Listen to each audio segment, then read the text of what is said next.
does God allow pain and suffering? Have you ever looked up at the ceiling in the silence of the night and whispered, God, why me? Why this pain? Why this heartbreak? Why this storm?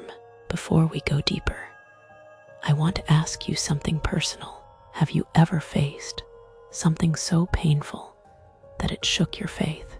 Stay with me, because this message might just be the answer your soul's been waiting for. Subscribe, like, and share. Hold on, it's not over.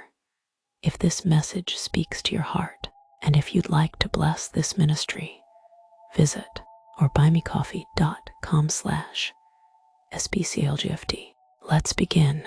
Sometimes God allows pain, not to break us, but to build us. We often think that pain is punishment, but what if pain is preparation? You see, a seed must break before it grows.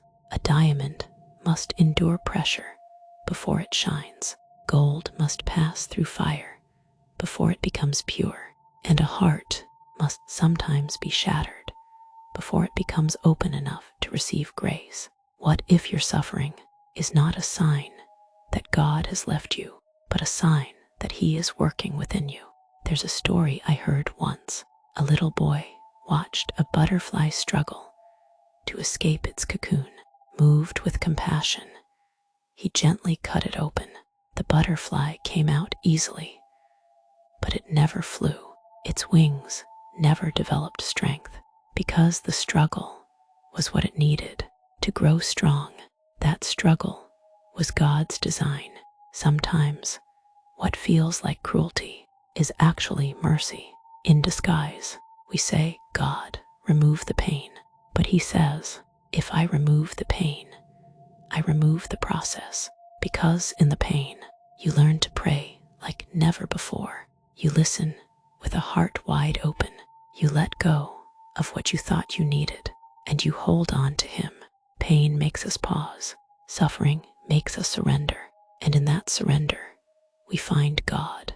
Not the God we imagined, but the God who walks with us through the fire. Remember Job.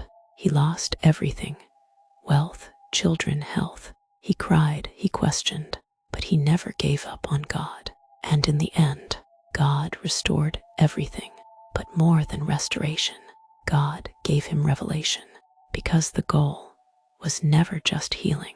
The goal was deeper intimacy. Your tears are not wasted.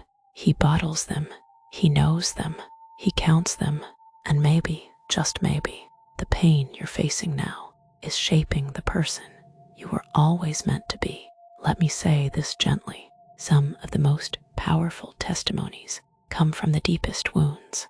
The enemy wants your pain to become your prison, but God wants your pain to become your platform. So the next time you cry, why God? Remember, He's still writing your story. And this chapter may feel dark, but the author is faithful.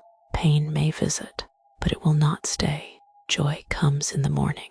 Healing comes in His time. Peace comes when you trust, not in the outcome, but in the one who holds it.